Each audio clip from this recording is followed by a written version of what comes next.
அரசு ஊழியர்கள் பணியிட மாற்றத்தை தண்டனையாக கருதக்கூடாது என உயர்நீதிமன்ற மதுரை கிளை தெரிவித்திருக்கிறது. பணியிட மாற்றத்தை ரத்து செய்யக்கோரி அரசு போக்குவரத்து கழக ஓட்டுநர் தொடர்ந்த வழக்கில் நீதிமன்றம் இதனை தெரிவித்துள்ளது. மதுரையைச் சேர்ந்த அரசு பேருந்து ஓட்டுநரான ஜோசப் உயர்நீதிமன்ற மதுரை கிளையில் வழக்கு ஒன்றை தொடர்ந்தார்.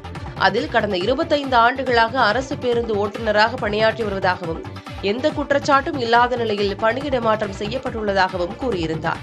மூத்த ஊழியரான தன்னை காரணமின்றி இடமாற்றம் செய்துள்ளனர் என்றும் பணியிட மாற்றம் செய்யப்பட்ட திருப்புவனம் கிளையில் எவ்வித அடிப்படை வசதிகளும் இல்லை எனவும் பணியிட மாற்றத்தை ரத்து செய்யவும் மனுவில் வலியுறுத்தியிருந்தார். இதனை விசாரித்த நீதிமன்றம் பணியிட மாற்றம் செய்து உத்தரவிட்டதில் தலையிட விரும்பவில்லை என கூறி மனுவை தள்ளுபடி செய்தது.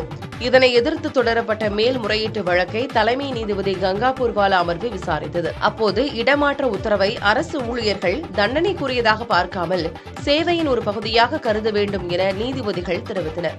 அதேபோல அடிப்படை வசதிகள் இல்லாவிட்டால் துறை சார்ந்த அதிகாரிகளிடம் முறையிடலாம் என கூறி மனுவை தள்ளுபடி செய்து உத்தரவிட்டனர்.